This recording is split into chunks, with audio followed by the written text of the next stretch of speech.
Hi guys, welcome back. We're just working here on one example about reflexivity of Banach spaces and figuring out some dual spaces. This example is about a small LP. We will show now, we've already showed some parts of it, that the dual space of LP is isomorphic to LQ if P is different from 1 and infinity and when Q is related to P via 1 over P plus 1 over Q is equal to 1.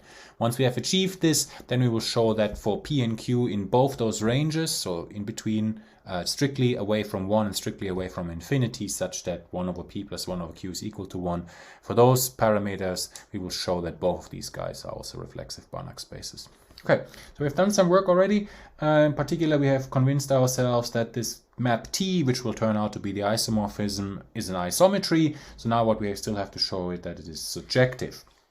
To show that, we need the same argument as previously.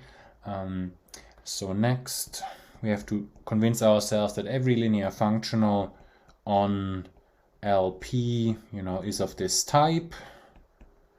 There's f sub something, so be arbitrary. Then again, we start with our favorite f sub n, fen, but now also have to work a little bit harder to show that that is actually that defines a sequence in LQ, right? So the ENs are the basis vectors. They are in all LP spaces and all subspaces. And let we now need Wn, so this will be again a linear combinations of the finite linear combination of the basis vector Ek. So here for some reason we have this. Earlier in the other example there was a ratio of complex modulus of Fk over Fk.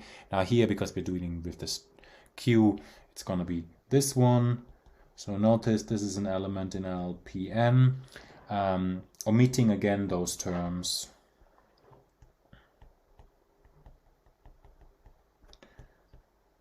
From the sum for which Fk is equal to 0. All right, then clearly a little computation, which is straightforward algebra. So the P norm of Wn raised to the power P, so that you don't have to carry around the roots. You substitute it in there. Remember, the Wn are constructed in a very peculiar fashion because the EKs, they have only a non-zero entry in one vector. You should convince yourselves what comes out is this sum, m1n fm to the power q. And since we have Fwn is, well, that's because of linearity, you act on it, the f of Ek gives you precisely the f sub k, and then things simplify, so this will be fk to the power q, and you also have again this inequality Fwnp, which is f operator norm, and then we already figured out what the p norm of Wn is, so this is m1n fmq, and then to the power 1 over p. This is because of this here. Okay, good. Hence, and since this, we have now combined together that the sum k1n fk to the power q, remember that's a sum of non-negative terms, so you can use this guy here, is at most equal to, let's see what goes on here. Well, this is valid for all n, so you can send n to infinity in the left hand side, and you will have that this is at most f, and then the, well, f to which power, so this will be a q norm. Okay, oh yeah, now there's a bit of a confusion that might arise, because f is on one hand the linear functional, and on the other hand it is also f sub m. So, well, okay, let's write this. It is at most equal to the operator norm of f raised to the power q, right? Yes, that's right. That's right.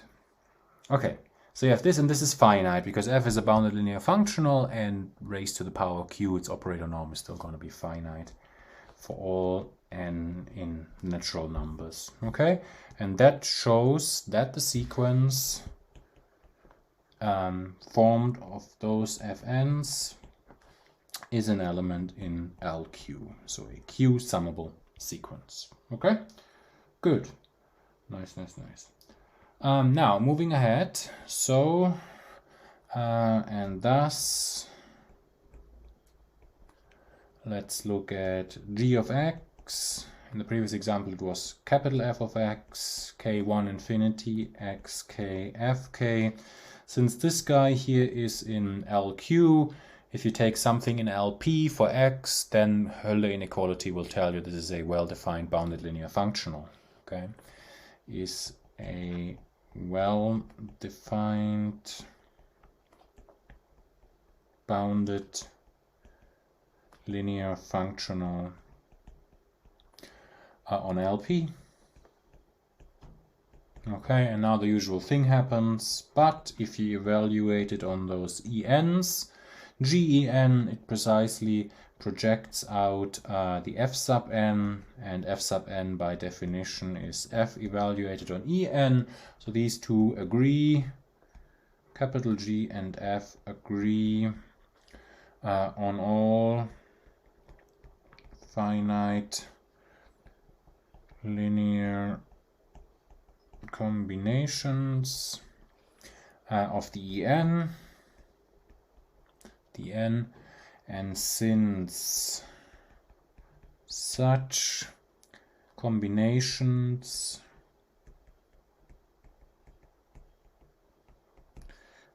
are dense in LP. Remember that example about small L1 being a separable Hilbert space? So if you erase the word Hilbert space there and replace 2 by general P different from infinity, so P from 1 all the way up to infinity, but not including infinity, then you will still have separable Banach spaces. And you can use the same elements to prove this, right? The En form a countable dense subset. Okay. That's easy to show. So we have those. We conclude by now by continuity. We conclude by continuity that, well, capital G and F agree on all of LP.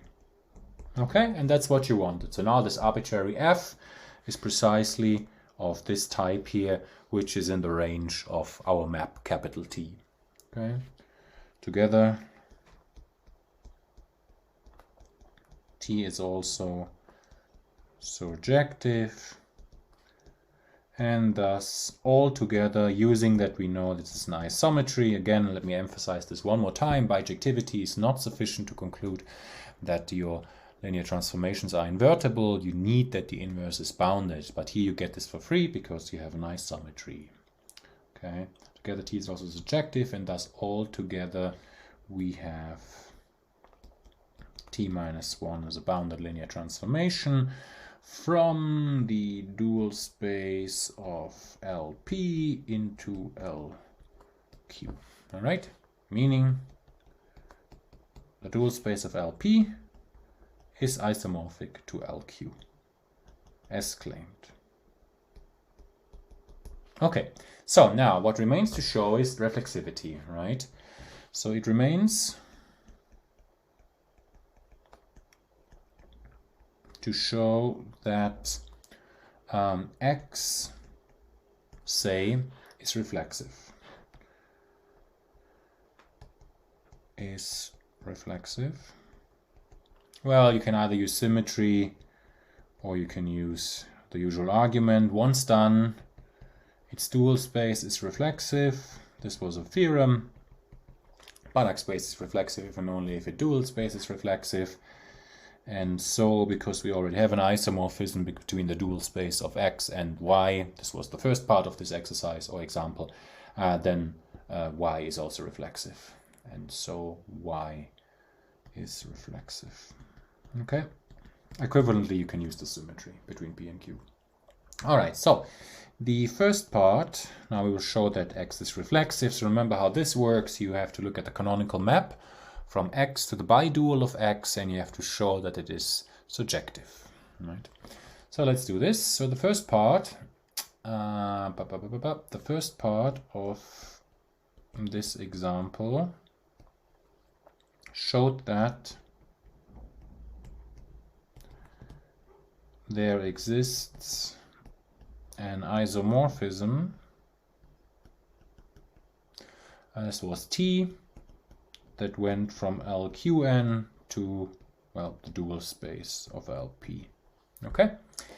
And now using the symmetry between P and Q, I could have as well constructed an isomorphism from LP to the dual space of LQ. Right? Just swap the roles of P and Q. All right. In turn, so this by symmetry. In turn, well, now no surprise, because we have to get to the bidual somehow. You're going to use the dual transformation. So you're going to look at dual transformation of T, inverse thereof. Remember, this is well defined because of the properties of the dual transformation. If the original one was an isomorphism, then so is the dual transformation. So if you look now at this map, what does it do? It takes inputs from LP, then S maps it to linear functionals on LQ, and then the dual inverse maps that to elements in the bidual of LP, right? So that seems a good candidate, because remember, I have to make a statement about surjectivity of the canonical map on LP, and that goes precisely in this direction, right? So that seems to be a good candidate. In turn, the composition is an isomorphism. Okay. Okay. Meaning, thus, for every k in the bidual of LP, LP, by the way, was the X space, we can find a unique, that's after all what it means to be invertible, element X, which depends on this element in the bidual, and that is an element in LPN, so that k is equal to t minus 1 dual thereof Sx, right? That's what it is, right? And here I already swapped the order between taking the inverse and taking the dual transformation, but this is good. We already discussed this. Okay. Now setting J sub x, and that will be the candidate, right? Remember, to show surjectivity of the canonical map, I have to show, that every element in the bidual is equal to J of some x, right? And this will be precisely how it works. So setting this, which is an element in the bidual, you can check it for yourself, because it's equal to k after all. Well, that's what I want to show. We check that now it has the good property. So for all f, remember all those elements, because of our isomorphism in the dual space of x, all those linear functionals on x, that is LP, they are of this form f with some subscript y that we showed in the first part of this example. Okay, so there is a unique y in LQ that any linear functional can be represented in this fashion.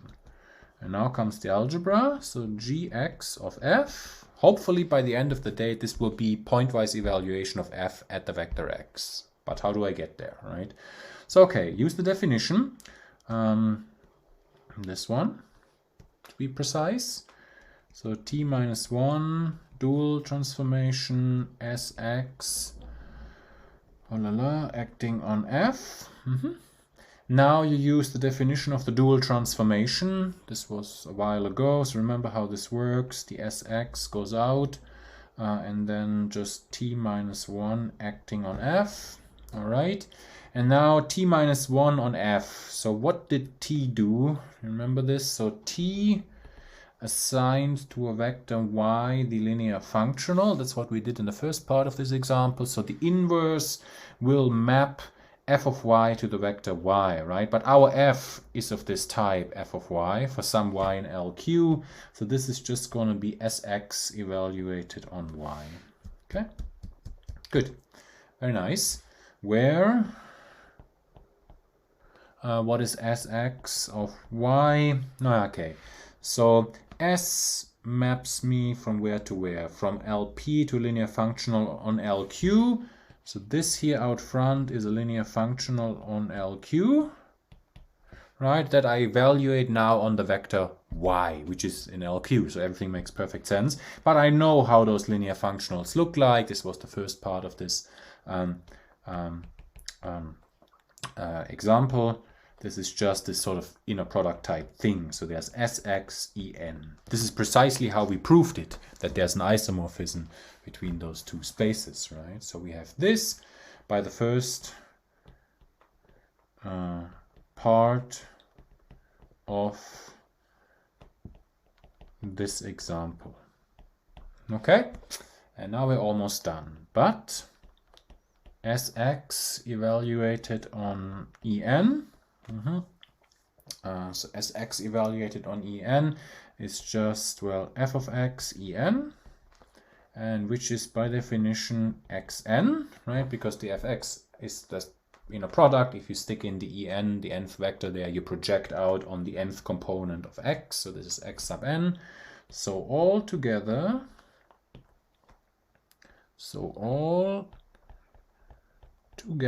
we have jx of f. Now we already know this was the previous equality. This is Sx of y.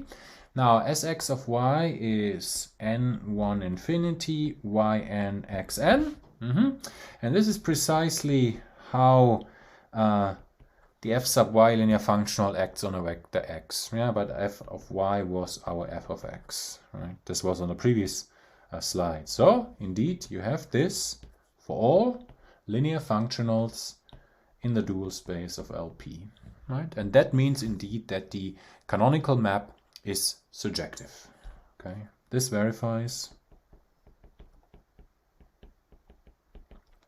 that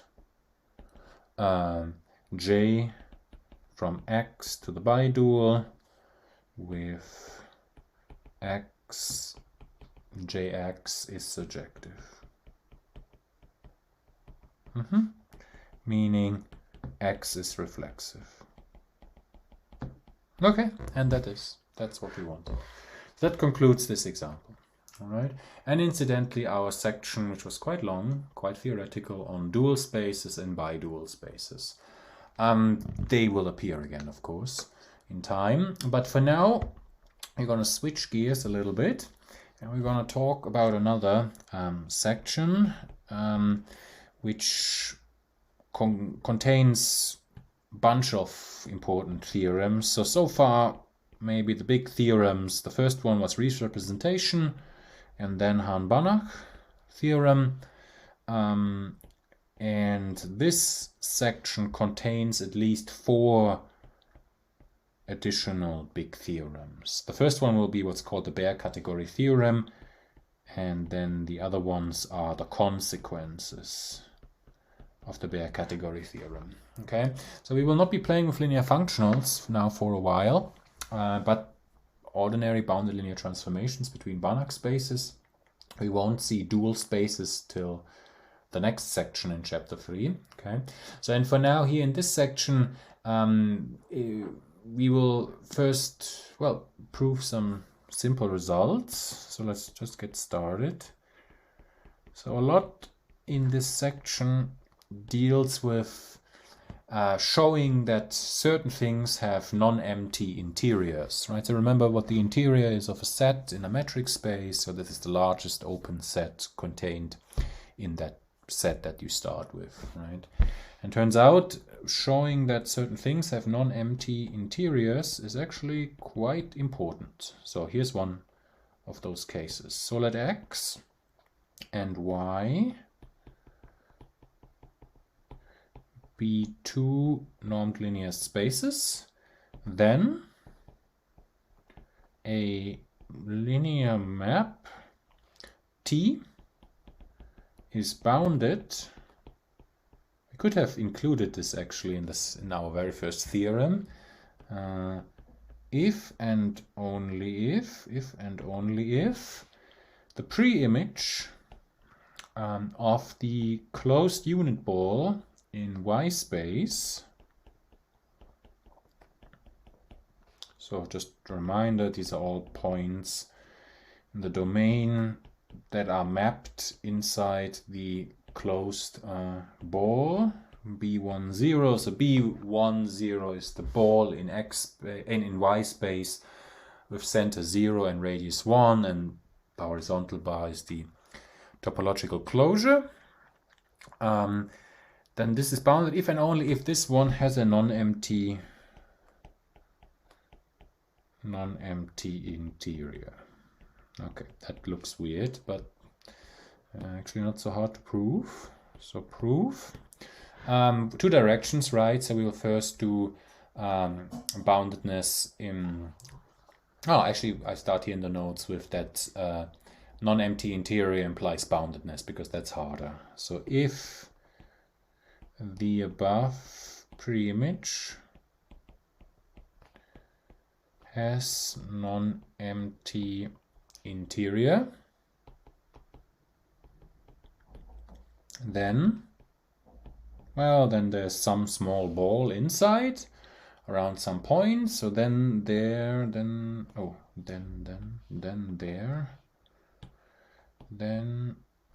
exists x naught in X and epsilon positive, so that, well, this ball of radius epsilon with center x naught, so these are all points at most distance epsilon in x norm away from the center, is inside the pre-image, right? Y less than 1. Okay, that's what it means that something doesn't have an empty interior. Okay, that's what it is. Okay, good. In turn,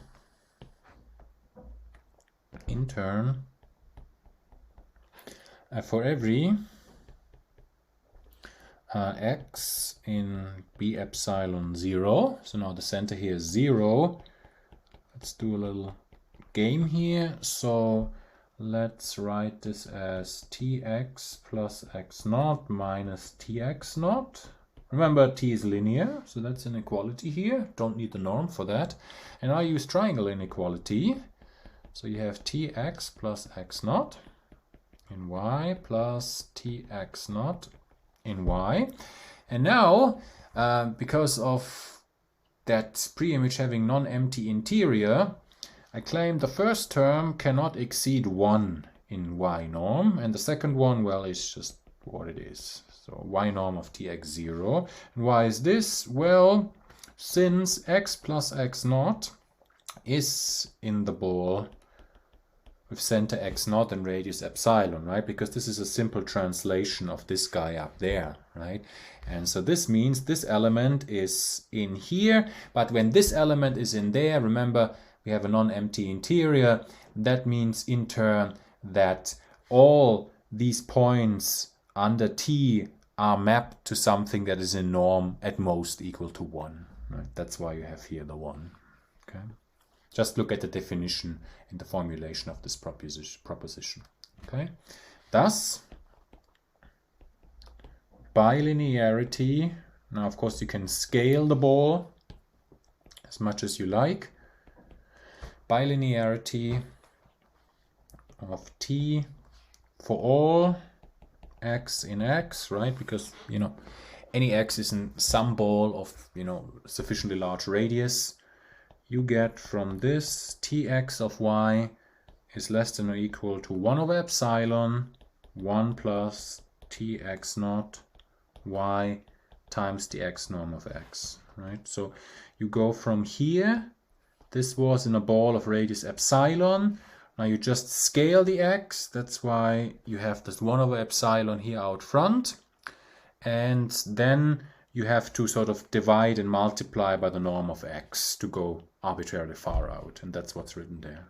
Okay, so you have this, and this shows, that T is bounded linear transformation. Okay, good. The other direction is easier. Conversely, if T is in bounded linear transformation and its operator norm is not equal to 0, because if it is equal to 0, then it's the 0 operator, and the 0 operator maps everything to 0, which is certainly in a ball of radius 1 with center 0. So okay, so it clearly has non-empty interior, that pre-image. So let be bounded different from 0, then for all non-zero vectors we have a little computation here, x, operator norm of T in y norm. Now the norm is homogeneous, so you can pull out lots of things, in particular the operator norm of T.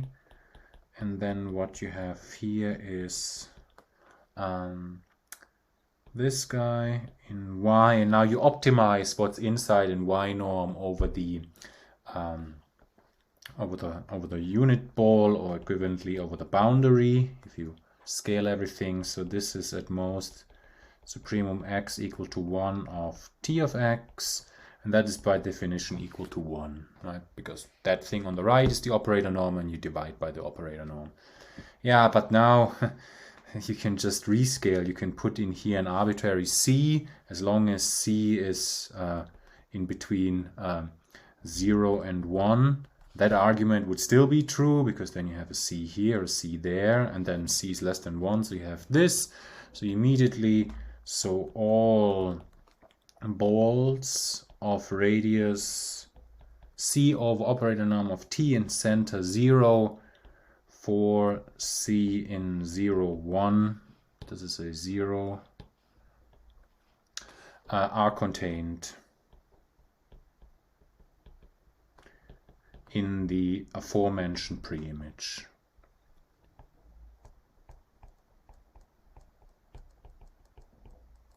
Right, and these balls clearly have non-empty interior pre-image. Okay, in the aforementioned pre-image, and which has therefore a non-empty interior. Okay, so that's the first result here in this section. Bare category theorem will be much more impressive in a sense, and then once we have bare, then we will be able to prove really useful stuff.